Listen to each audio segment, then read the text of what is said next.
Hi friends. So நம்மக்கிட்ட வந்து சுத்தமான நெய், மூலிகை அகர்வத்தி, மூலிகை சாம்பிராணி, பச்சரிசி கோலமாவு, பஞ்சதீப எண்ணெய், தீப எண்ணெய், பச்சை கற்பூரம், இந்த மாதிரி எல்லா பொருளும் இருக்கு. ஒரு பூஜைக்கு தேவையான எல்லா பொருட்களும் இருக்கு. ஸோ நிறைய ஆஃபர்ஸ் போயிட்டு இருக்கு. ஸோ இந்த வாய்ப்பு வந்து மிஸ் பண்ணாதீங்க. டிஸ்பிளேல தெரிய நம்பருக்கு வந்து வாட்ஸ்அப் பண்ணுங்க. Hi friends, welcome back to Sweety TV. இன்னைக்கு நம்ம சேனல்ல ஒரு சூப்பரான ஒரு கிரேவி தான் செய்ய போறோம். என்ன கிரேவினா இங்க பாருங்க, காளான்.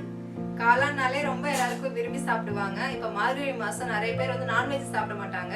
அவங்களுக்காகவே இன்னைக்கு வந்து நம்ம காளான்ல ஒரு ரெசிபி பண்ண போறோம். என்னன்னா காளான் கிரேவி. இந்த காளானுக்கு வந்து என்ன ஸ்பெஷல்னா இன்னைக்கு வந்து நம்ம ஒரு மசாலா ரெடி பண்ண போறோம். அந்த மசாலா தான் செம்மையா இருக்க போகுதுங்க. அந்த காளானுடைய கிரேவி டேஸ்ட் பயங்கரமா இருக்க போகுது. ஸோ வாங்க இந்த காளான் கிரேவி எப்படி செய்யறதுன்னு பாத்துக்கலாம். இதுக்கு தேவையான பொருட்களை நான் ரெடி பண்ணி வச்சிருக்கேன். இது வந்து ஒரு 15 நிமிஷத்துல நம்ம இந்த காளான் கிரேவி வந்து செஞ்சு முடிச்சிடலாம். அந்த மசாலா ரெடி பண்றது கொஞ்சம் டைம் எடுத்துக்கும். அந்த காளான் கிரேவி வந்து நம்ம சாப்பாட்டுக்கு, சப்பாத்திக்கு, தோசைக்கு, இன்னொன்று பிரியாணிக்கு எல்லாத்துக்கும் சைட் டிஷ்ஷா வச்சு நம்ம சாப்பிடலாம். ரொம்ப சூப்பரா இருக்குங்க. இந்த காளான் கிரேவி கூட இன்னைக்கு நான் மதியம் வந்து நெய் சோறு செய்ய போறேன். அந்த நெய் சோறு வந்து எப்படி செய்யறதுன்னு நான் முன்னாடியே ஒரு வீடியோ கொடுத்துருக்கேன். அந்த லிங்க் வந்து நான் கீழே டிஸ்கிரிப்ஷன்ல கொடுக்குறேன். ஸோ செக் பண்ணி பாருங்க. அதுல வந்து நம்மளுடைய குட் பேபி பிராண்ட் நெய்யை வச்சு நம்ம வந்து நெய் சோறு செஞ்சிருக்கோம். ரொம்ப சூப்பரா இருந்துச்சு. டேஸ்ட் வேற லெவல்ல இருந்தது. அதுக்கு வந்து நம்ம சைட் டிஷ்ஷா தான் இந்த காளான் கிரேவி வந்து இன்னைக்கு நம்ம செய்ய போறோம். சோ வாங்க எப்படி செய்யறதுன்னு பாத்துக்கலாம். இப்போ கிரேவிக்கு மசாலா வதக்க எண்ணெய் ஊத்தியாச்சு. கொஞ்சமா கொத்தமல்லி, சோம்பு, சீரகம், காஞ்ச மிளகாய்,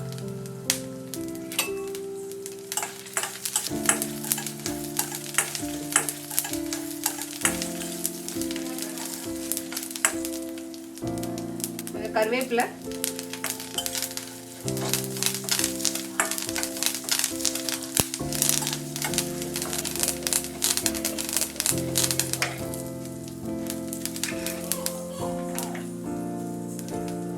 பட்டை, கிராம்பு, ஏலக்காய்,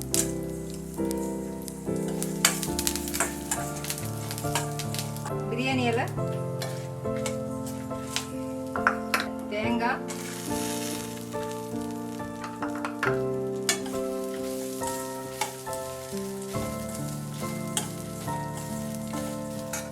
இந்த மசாலாவுக்கு தேவையான கொஞ்சம் உப்பு.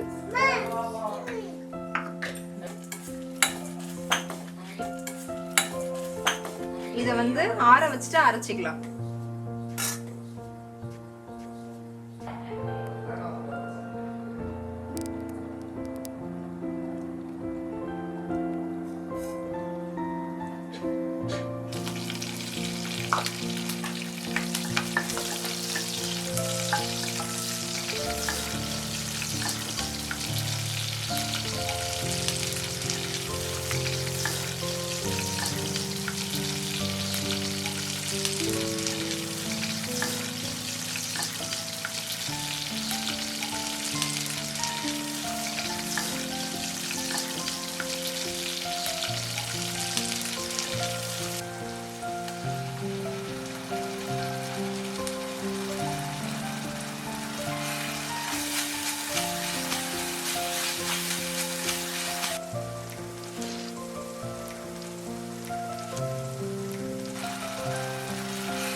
வறுத்த மசாலா வந்து மிக்ஸி ஜார்ல சேர்த்து அரைச்சிருக்கோம். அதை சேர்த்துக்கலாம்.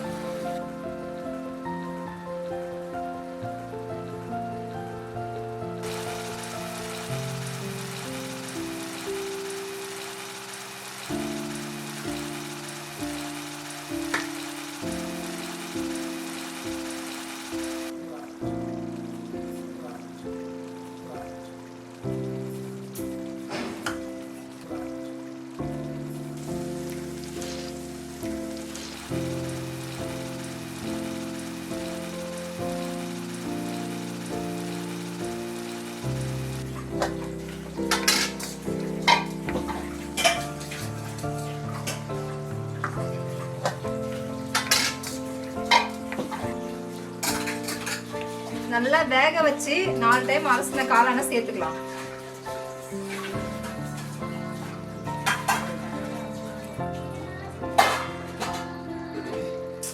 தண்ணி கொஞ்சமா சேர்த்துக்கலாம்.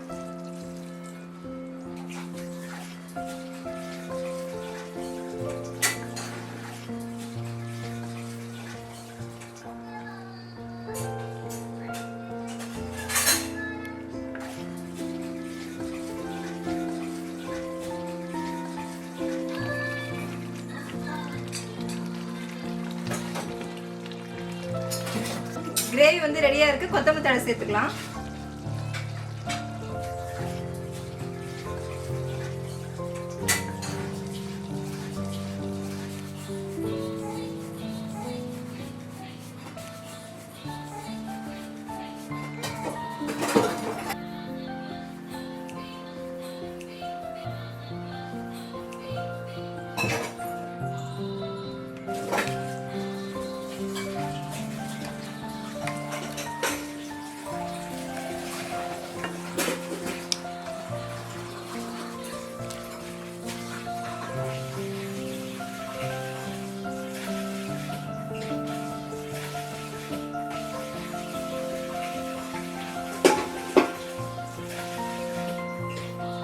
நம்மளுடைய சுவையான காளான் கிரேவி வந்து செம்மையா ரெடியா இருக்குங்க. பார்க்கும்போது சாப்பிடணும் போல இருக்கு. அவ்வளவு ஒரு சூப்பரா இருக்கு. அந்த எண்ணெய்லாம் பிரிஞ்சு வந்து நல்லா இருக்கு. இப்போ காளான் கிரேவி எப்படி இருக்குன்னு சாப்பிட்டு காமிக்கிறேன்.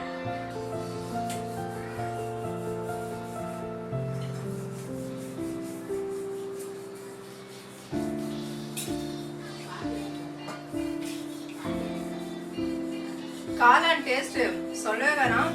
இந்த ஆட்டுக்கறி எல்லாம் சாப்பிட்டா எப்படி இருக்கும் அந்த மாதிரி அவ்வளோ ஒரு டேஸ்டா இருக்கு. அதுக்கு ஈக்குவலான சுவையில இருக்குங்க காளான் கிரேவி. இந்த 2 ரெசிபியுமே உங்க வீட்டில் நீங்க ட்ரை பண்ணி பாருங்க. ஓகேங்க, இந்த வீடியோ நான் இதோட முடிச்சுக்கிறேன். அடுத்த ஒரு சூப்பரான ஒரு குக்கிங்கோட சந்திக்கலாம். பாய்.